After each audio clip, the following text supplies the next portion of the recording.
Bonjour à toi,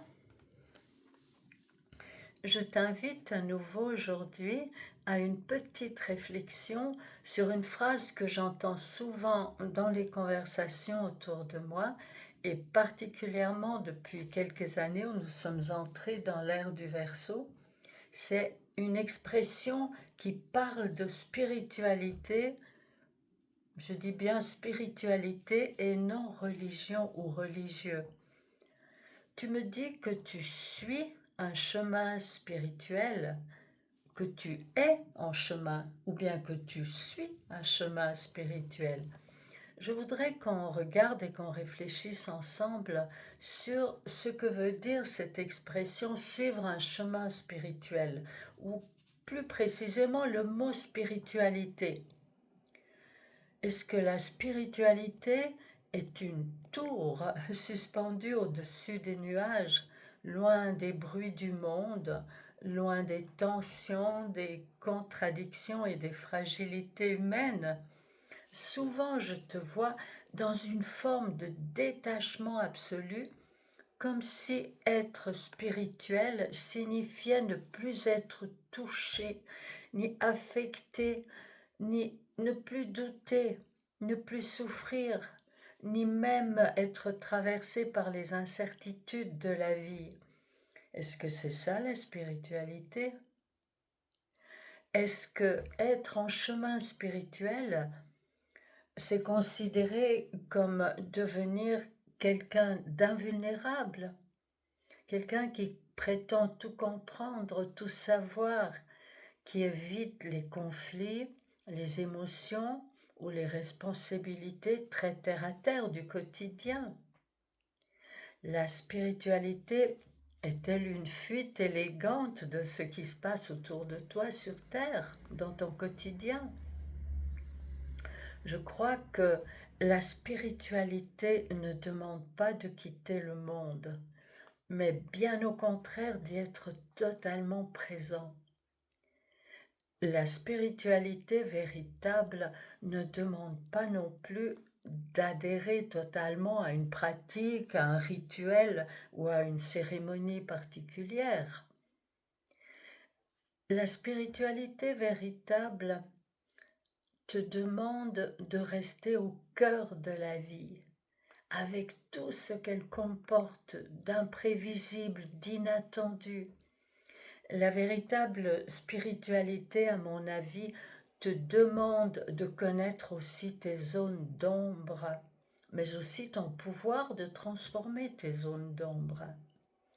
Être spirituel ne te demande pas d'être au-dessus des autres, de nier tes difficultés, tes soucis.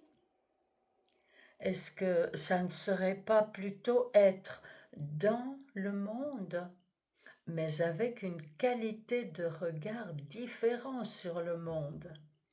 Un regard qui reconnaît la difficulté, mais qui reconnaît aussi ton pouvoir de transformer ces difficultés.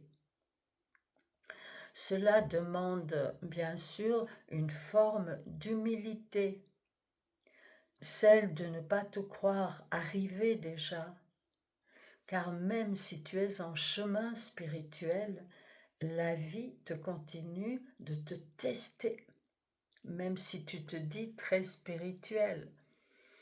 Tu as certainement encore des peurs à transformer ainsi que des blessures anciennes. La spiritualité n'est pas une forme de perfection non plus, d'où tu peux te juger ou juger les autres. C'est au contraire une relation vivante avec toi-même, avec les autres. La spiritualité se vit simplement dans des gestes tout simples, savoir écouter quelqu'un, savoir s'écouter, reconnaître ses erreurs, demander de l'aide, offrir de l'aide. C'est facile aussi de croire que la spiritualité te demande de t'élever sans arrêt, de te dépasser, de t'améliorer.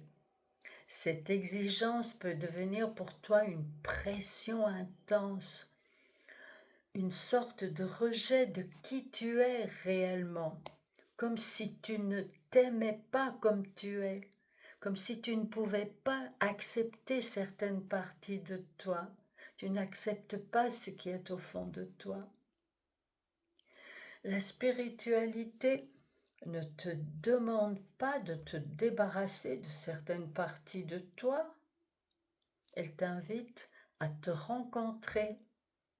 Elle t'invite à rester en contact avec la vie en toi, avec la vie telle qu'elle est, et non pas la vie telle que tu voudrais qu'elle soit ou que tu la rêves. Elle t'invite à ralentir, à t'écouter. Elle ne supprime pas le chaos du monde, mais elle te propose de changer de regard sur le chaos du monde. Ne cherche plus à être parfait, irréprochable. Même si tu es en chemin spirituel, sois authentiquement toi-même. Ne cherche plus à tout contrôler, mais fais confiance à la vie.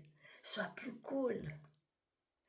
Ta spiritualité n'est pas un refuge où tu vas te protéger du monde, des autres. C'est une manière d'habiter le monde, mais de l'habiter autrement. Peut-être plus honnêtement, plus authentiquement, avec moins d'illusions. Peut-être avec plus de sincérité, mais surtout avec plus de présence. Je te souhaite un merveilleux chemin spirituel. À bientôt.